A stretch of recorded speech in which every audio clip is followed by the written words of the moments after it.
Welcome to our YouTube channel Chemistry by Saad Anwar। बिस्मिल्लाहिर्रहमानिर्रहीम। अस्सलाम वालेकुम स्टूडेंट्स। आज जो टॉपिक हम डिस्कस करने वाले हैं वो एनालिटिकल केमिस्ट्री का हमारा बड़ा important topic paired T test and Q test. हमने टेस्ट ऑफ सिग्निफिकेंस को डिस्कस किया, हमने एफ टेस्ट को डिस्कस किया, हमने टी टेस्ट को डिस्कस किया, तो स्टूडेंट टी टेस्ट को डिस्कस किया। आज हम डिस्कस करने वाले हैं paired T test and F test. तो आपने इसको समझना है। अगर आपको कोई चीज़ ना समझ आया तो आपने मुझसे पूछना है, कमेंट में पूछना है। तो आइए शुरू करते हैं। पेयर्ड टी टेस्ट क्या होता है? देखिए, हम टेस्ट करते क्यों हैं। हम कोई नई चीज़ बना रहे हैं, कोई नया एक्सपेरिमेंट डिवाइस कर रहे हैं, कोई नया एक्सपेरिमेंट कर रहे हैं, तो उसका रिजल्ट आ रहा है। अब हमें कैसे पता चलेगा कि रिजल्ट सही है या सही नहीं है? तो हम उस पर टेस्ट ऑफ सिग्निफिकेंस लगाते हैं ताकि उस जो नया एक्सपेरिमेंट हमने कैरी आउट किया उसकी वैलिडिटी को चेक कर सकें, हम उसको परख सकें, हम उसको जांच सकें। इसी मकसद के लिए अपने टेस्ट ऑफ सिग्निफिकेंस को पढ़ रहे हैं। उसमें से एक पेयर्ड टी टेस्ट, हम इसका एक न्यूमेरिकल करेंगे, एग्जांपल करेंगे, जिससे इसको हमको ज़्यादा समझ आएगी। आइए देखते हैं कि पेयर्ड टी टेस्ट कहते हैं किसको है। Pair T test like a student T test एक टेस्ट है, टेस्ट ऑफ सिग्निफिकेंस, जो कि किया जाता है compare the result of different sample by two different method. मुख्तलिफ मेथड से हम काम कर रहे हैं। अब देख रहे हैं कि दो मेथड हैं, एक ही काम कर रहे हैं दो मेथड से, एक ही काम कर रहे हैं दो मेथड से, और ये देख रहे हैं कि क्या रिजल्ट सेम है। ये चेक करने के लिए, फॉर द वैलिडेशन, तस्दीक करने के लिए, ऑफ ए न्यू मेथड। कोई नया मेथड आप बनाया आपने। अब नए मेथड से जो रिजल्ट आएगा उस रिजल्ट को आपने वैलिडेट करना है, उस रिजल्ट की आपने तस्दीक करनी है, परखना है, जांचना है। वो करने के लिए हम पेयर टी टेस्ट करते हैं। और इंटर कंपैरिजन बिटवीन मेथड्स, दो मेथड्स के दरमियान अगर आपने मवाजना करना है कि कौन सा मेथड का रिजल्ट सही है और कौन से मेथड का रिजल्ट सही नहीं है, for inter comparison between method आप करेंगे क्या? Pair T test. तो पेयर टी टेस्ट किया जाता है। A new method is frequently tested. A new method is frequently tested against an accepted method.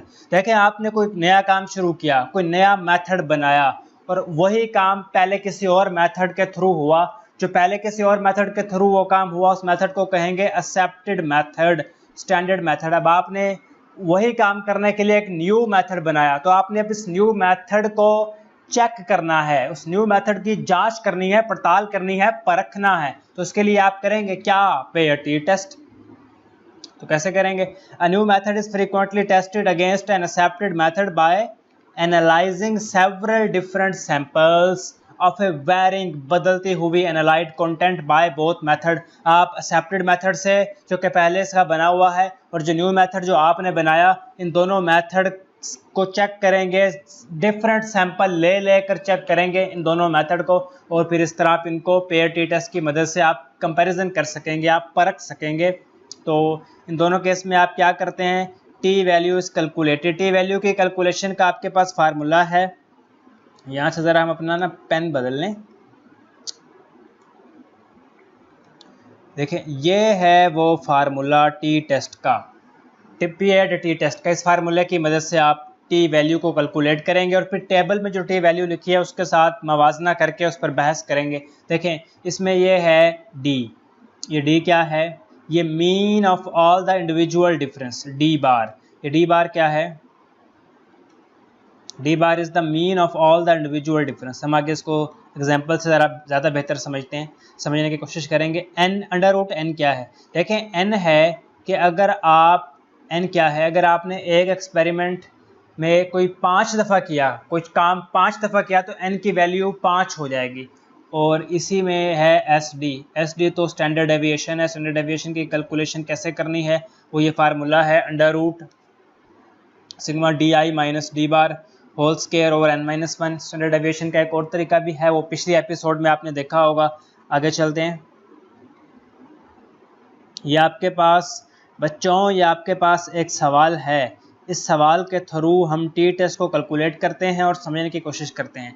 You are developing a new analytical method. आप इतने कोई आइंस्टाइन अरस्तू आप निकले कि आपने एक नया एनालिटिकल मेथड ही बना लिया, डेवलप कर लिया, एक नया analytical method for the determination of blood urea nitrogen. Blood urea nitrogen के डिटर्मिनेशन के लिए आपने एक नया एनालिटिकल मेथड बना लिया। You want to ascertain whether your method differs significantly from a standard method for determining range of sample concentration expected to be found in the routine laboratory। अब आपने जो नया एनालिटिकल मेथड बना लिया, अब आप परेशान हैं, आप सोच रहे हैं कि इस नए एनालिटिकल मेथड का मैं क्या करूं, मैं कैसे इसकी सिग्निफिकेंस चेक करूं, मैं ऐसे कैसे इसकी जांच करूं, कैसे इसकी पड़ताल करूं। तो आप क्या करेंगे, इस नए एनालिटिकल मेथड को कंपेयर करेंगे जो स्टैंडर्ड मेथड है बेन का जो स्टैंडर्ड मेथड है BUN, nitrogen blood urea nitrogen की डिटर्मिनेशन का जो स्टैंडर्ड मेथड है, आप अपना बनाया न्यू एनालिटिकल मेथड को उसके साथ कंपेयर करेंगे। तो कैसे कंपेयर करेंगे, देखें ये हमारे पास सैंपल है, हमने 1 2 भाई फिर मुझे नया पेन चाहिए। आओ बच्चों यहाँ से ना एक नया पेन लेते हैं सुर्ख रंग का। मुझे 1 मिनट दे दीजिए ताकि मैं नया पेन ले लूँ। देखें 1 2 3 4 5 6, अब आपने 6 आपके पास सैंपल हैं, ठीक है, 6 ब्लड के आपके पास सैंपल हैं। तो ये यूअर मेथड है, ये आपका मेथड है जिससे आपके पास ये रिज़ल्ट आ रहा है, 6 दफ़ा आपके पास रिज़ल्ट आया। ये स्टैंडर्ड मेथड है, यही काम करने का जो काम आपने अपने मेथड से किया, इसमें भी आपके पास 6 रिज़ल्ट्स आ गए क्योंकि 6 सैंपल हैं। तो अब आपने क्या करना है, आपने टी टेस्ट करना है इनका, और फिर उस टी टेस्ट की बेस पर आपने ये बताना है कि आपके मेथड और स्टैंडर्ड मेथड में क्या फ़र्क है, कौन सा सही है कौन सा सही नहीं है। देखिए सबसे पहले आप क्या करेंगे, DI फाइंड करेंगे। DI को हमने क्या कहते हैं, देखिए DI के बारे में हमने बात की थी, individual difference between two method for each sample. हर एक सैंपल के लिए, दोनों मेथड के हर एक सैंपल के लिए individual difference, DI is individual difference. कैसे लेंगे इंडिविजुअल डिफरेंस, देखें ये है स्टैंडर्ड मेथड, ये आपका मेथड। तो 10.5 में से आप माइनस कर दें 10.2, 10.5 माइनस कर दें 10.2, 10.5 में से 10.2 आप सॉरी इसमें से ना मुझसे एक छोटी सी मिस्टेक हो गई। देखें वो मिस्टेक क्या होगी, मैं ज़रा इसको रेक्टिफाई कर दूं। थोड़ी सी एक मिस्टेक होगी, यहाँ से हम इरेज़र लेंगे और इरेज़र से इसको मिटा देंगे। फिर दोबारा देखें एक नई चीज़ हमने सीखी है। फिर यहाँ से हम क्या करेंगे, दोबारा पेन लेंगे। तो DI है डिफरेंस। देखिए कैसे डिफरेंस, आपका जो यूअर मेथड है 10.2 माइनस 10.5, 10.2 माइनस 10.5। अगर ओहो भाई अगर मेरे लिखने में कुछ गलती हो रही है तो यहाँ से देखें 10.2 माइनस 10.5, तो क्या आंसर आएगा, माइनस 0.3। इसी तरह 12.7 माइनस 11.9, तो क्या रिज़ल्ट आएगा, 0.8। इसी तरह आपने ये सारा डिफरेंस लेकर ये सारा वैल्यूज़ आपके पास आ जाएंगी, 6 वैल्यू। इन 6 वैल्यूज़ का आपने फिर क्या ले लेना है, D बार। कैसे आपने D बार कैसे लेना है, D बार क्या है, एक दफ़ा पीछे चलते हैं दोबारा देखते हैं। D bar mean of all the individual difference, जितने भी आपके पास डिफरेंसेस आए इन डिफरेंसेस का मीन ले लेना है। इनका मीन लेना बहुत सिंपल, इनको आपस में ऐड कर दें। देखिए 0.3 प्लस 0.8 फिर क्या करना है, प्लस माइनस 0.1 और इसी तरह प्लस, ये सारी वैल्यूज़ आपने आगे तक लेके जानी है और इनको डिवाइड कर देना है किससे, देखिए इनको डिवाइड कर देना है किससे, 1 2 3 4 5 6, इनको आपने 6 के साथ डिवाइड कर देना है। तो आपके पास क्या रिज़ल्ट आएगा, आपके पास 0.28 का रिज़ल्ट आएगा, ये आपका रिज़ल्ट आएगा। ठीक हो गया। अगर आपने 0.38 प्लस 0.8 माइनस 0.1 फिर आपने प्लस 0.6 प्लस 0.3 प्लस 0.4, इनको सबको ऐड करके एवरेज ले लेनी है, उनके 6 पे डिवाइड कर देना है तो 0.28 D बार आ जाएगा। फिर चूँकि फार्मूले में आपने पुट करना है तो DI माइनस D बार करेंगे। DI क्या थी, माइनस 0.3 और D बार क्या है 0.28। तो ये आप कैसे लेंगे, बहुत सिंपल, जस्ट जमा तफरीक, स्कूल के बच्चों का काम है। DI क्या है, DI आपके पास माइनस 0.3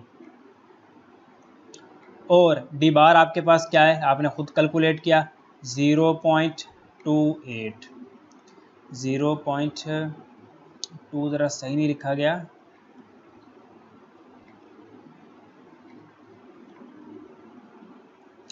0.08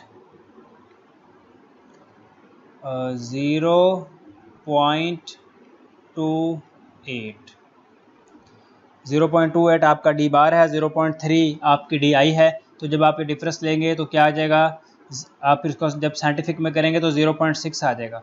इस तरह इसका डिफरेंस लेंगे कैसे, 0.8 माइनस 0.28 तो ये वैल्यू आ जाएगी। फिर इसका डिफरेंस लेंगे तो ये वैल्यू आ जाएगी। तो फिर आपने इनका स्केयर ले लेना है, यहाँ से जो भी वैल्यू आई इस वैल्यू का आपने स्केयर ले लेना है, तो ये वैल्यू, इस वैल्यू का आपने स्केयर ले लिया तो ये वैल्यू, इस वैल्यू का आपने स्केयर ले लिया तो आपके पास कौन सी, ये वैल्यू, इस वैल्यू का आपने 0.3 का स्केयर ले लिया तो आपके पास ये वैल्यू।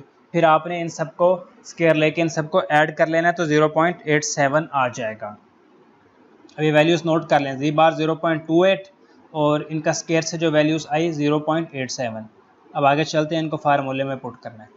देखें पहले है एस डी निकालना है, तो एस डी निकालने का फार्मूला जस्ट हमने वैल्यूज़ पुट की, इसकी ये फार्मूला यूज़ करना है और इस फार्मूले में क्या कर देना है, ज़रा वैल्यू पुट कर देना है 0.87 पुट कर दिया।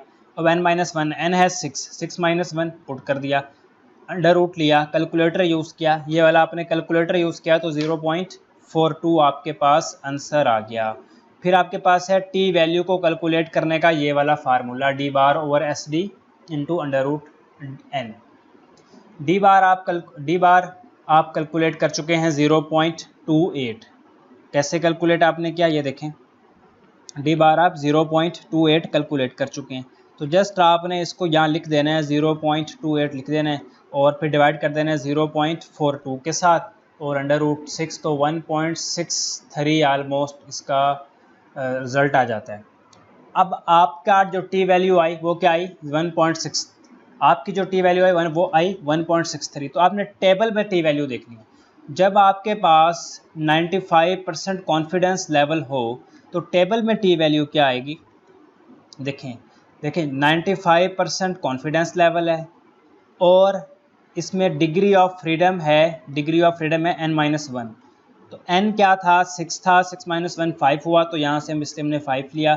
तो इसके रेफरेंस से देखा तो हमारे पास 0.2571, ऊपर वाली नहीं नीचे वाली है, 0.2571, ये वैसे गलती से निशान ज़्यादा हो गई, 2.571 आपके पास 95% कॉन्फिडेंस लेवल पे टेबुलेटेड टी वैल्यू थी। तो आप कहेंगे टेबुलेटेड टी वैल्यू क्या है, 2.71। देखें तो टेबुलेटेड टी वैल्यू क्या आई, 2.71 और आपके पास टी वैल्यू क्या आई 1.63। तो किसकी वैल्यू ज़्यादा थी, टेबुलेटेड टी वैल्यू ज़्यादा थी, कैलकुलेटेड टी वैल्यू कम थी। तो आपकी कैलकुलेटेड टी वैल्यू लेस है टेबुलेटेड टी वैल्यू से, तो जो आपने टी वैल्यू कैलकुलेट की वो कम है 1.63 और जो टेबल में वैल्यू है 2.57 तो ज़्यादा है। अगर ऐसे हो कि कैलकुलेटेड टी वैल्यू कम हो टेबल में लिखी हुई वैल्यू से तो इसका मतलब होता है there is no significant difference between two method at this confidence level. तालियां, आपका रिजल्ट सही आया। There is no significant difference between two method, आपका मेथड चल गया, आपका जुगाड़ चल गया और आपका रिजल्ट सही आया। देखें ये बात यहाँ कंप्लीट होगी। आपको कुछ पूछना है तो कमेंट में मुझसे पूछ सकते हैं। आगे चलते हैं, ये देखें आप यहाँ से टी वैल्यू देख सकते हैं। आगे चलते हैं, रिजेक्शन। ओहो, आपको किसने कितनी बार रिजेक्ट कर दिया। आइए रिजेक्शन पर कुछ बात करते हैं। रिजेक्शन ऑफ ए रिजल्ट, आपने कोई एक्सपेरिमेंट किया, रिजल्ट आया, अब आप उस रिजल्ट को रखेंगे, रिजेक्ट करेंगे, कौन सी वैल्यू को रिजेक्ट करेंगे। आपके पास डाटा में कुछ आपको रिजेक्ट करना है, कोई सस्पेक्टेड वैल्यू है, मशकूक वैल्यू है, तो उसको आपको रिजेक्ट करना है। तो आप उसका ऐसे नहीं आंखें बंद करके नहीं रिजेक्ट करेंगे, आप उसका एक बाकायदा टेस्ट करेंगे जिसको हम कहते हैं क्यू टेस्ट। मैंने series of replicate analysis, replicate analysis कहते हैं बार बार करना, 5 बार करना, 7 बार करना, बार बार करना। Replicate analysis is performed, one of the result will appear to differ very much from others. हाँ, आज मैं अंग्रेजी बोल रहा हूँ। देखिए जब आप एक दफ़ा एक काम करेंगे, 5-6 रिजल्ट लेंगे तो हो सकता है कि एक वैल्यू डिफरेंट हो जाए। कैसे, पहले ज़रा देख लेते हैं। देखें आपके पास आपने कोई काम किया तो एक 103 रिजल्ट आया, 106 आया, थोड़ा फ़र्क है लेकिन मिलता जुलता, 107 आया, ये जो फिर 114 आ गया, ये दूर का रिजल्ट चला गया, तो ये रिजल्ट डिफरेंट है। अब आप 114 को रखेंगे या आप फेंक देंगे, इसके लिए आपको क्यू टेस्ट करना है। So a decision will have to be made whether to reject the result और टू रिटेन। रिटेन कहते हैं बरकरार रखना। Q test is commonly applied to assess the result. तो इस तरह के रिजल्ट की जांच पड़ताल करने के लिए आप क्यू टेस्ट करते हैं। क्यू टेस्ट क्या होता है? Value in question minus nearest neighbour. Value in question है वो Maskura value. Value in question कहते हैं Maskura value. Value in question किसको कहते हैं? मस्कूरा वैल्यू। यानी वो वैल्यू जिस पर आपको शक है, जैसा कि हमारे पास डाटा में 114 है। वैल्यू इन क्वेश्चन ये वो वैल्यू है जो मशकूरा ये वो वैल्यू है जो आपके पास जिस पे आपको शक है। वैल्यूज इन क्वेश्चन मस्कूरा value minus the nearest neighbour. उसका नियरेस्ट नेबर 107 बन रहा था। Largest value minus smallest value. आइए इस एग्जांपल को समझते हैं। The following set of chloride determination one separate liquid of a pooled serum, अंग्रेजी में लिखा है। और आपके पास क्या आ गया? 103 आ गया, फिर 106 वैल्यू आई, फिर 107 आई, फिर 114 आई। One value appear suspect. एक वैल्यू पे आपको शक है, पता नहीं सही है कि नहीं सही। 114 पे आपको ज़रा शक है। Determine it can if it can ascribe to accidental error at the 95% confidence level. तो आप चेक करें कि क्या कोई ये एक्सीडेंटल एरर की वजह से हुआ है, क्या आपको 114 सही आ रहा है, गलत आ रहा है, रखना है, फेंक देना है। तो उसके लिए आप क्या करेंगे? क्यू टेस्ट करेंगे। तो क्यू टेस्ट का रिजल्ट आएगा जिसको कहेंगे क्यू कैलकुलेटेड। जो आप टेस्ट करेंगे, जो आप क्यू वैल्यू कैलकुलेट करेंगे वो कहेगी Q calculated less then Q tabulated. Table में लिखी हुई क्यू वैल्यू। अगर आपकी क्यू कैलकुलेटेड लेस देन हो गई टेबल में लिखी हुई वैल्यू से, then retained the value in question. तो जो 114 है, जो वैल्यू जो शुभ शक वाली वैल्यू है, आपने उसको बरकरार रखना है, अदरवाइज निकाल के फेंक देना है। देखें फार्मूला क्या था क्यू का, पीछे से देखें, मुझे यहाँ भी लिखना चाहिए था। देखें value in question minus nearest neighbour. देखें वैल्यू इन क्वेश्चन क्या थी? 114, ठीक। और उसका नियरेस्ट नेबर क्या है? 107, ठीक। और largest value minus smallest value, largest value minus smallest value. ओहो सॉरी, लार्जेस्ट वैल्यू देखें, लार्जेस्ट वैल्यू क्या है? 114 है। स्मॉलेस्ट वैल्यू क्या है? 103 है। तो इसी तरह आपने 114 माइनस 107 लिखा, क्योंकि 114 थी जिस पे आपको शक था। वो वाली वैल्यू जिस पे आपको शक है, value in question minus nearest neighbour 107 बन रहा है, divided by largest value minus smallest value. जब आपने किया तो रिजल्ट आया 7/11। इसको आपने किया तो 0.64 आया। तो आप कहेंगे कि आपका क्यू कैलकुलेटेड 0.6 आया, और टेबल में जो क्यू लिखा हुआ था 95% कॉन्फिडेंस लेवल पे, तो वह है 0.829। टेबल से आपको अभी आपको दिखा देता हूँ। देखें ये 4 दफ़ा आपने एक्सपेरिमेंट किया, नंबर ऑफ ऑब्जर्वेशन 4 हैं। Q95 कॉन्फिडेंस लेवल पर टेबुलेटेड वैल्यू 0.829 आई। तो आपने ये वैल्यू ही यहाँ लिख ली, ठीक। और आपने अब देखना है कि Q calculated less than Q tabulated, तो सही है, the retain the value in question, ऐसा ही हुआ। Q कैलकुलेटेड क्या था? 0.64 Q कैलकुलेटेड था। ये लेस है ना टेबुलेटेड में, टेबुलेटेड में क्या है? 0.829। तो इसका मतलब है retain the value in question. आप 114 को निकाल के बाहर नहीं फेंक सकते, आपको इसको रखना होगा। उम्मीद है ये आपको समझ आ रहा होगा। इसमें आपको कोई मसला हो आप मुझसे पूछ सकते हैं।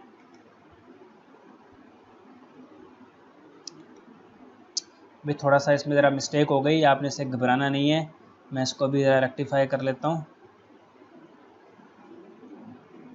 हाँ शुक्र है, सही हो गया। हाँ भाई बच्चों,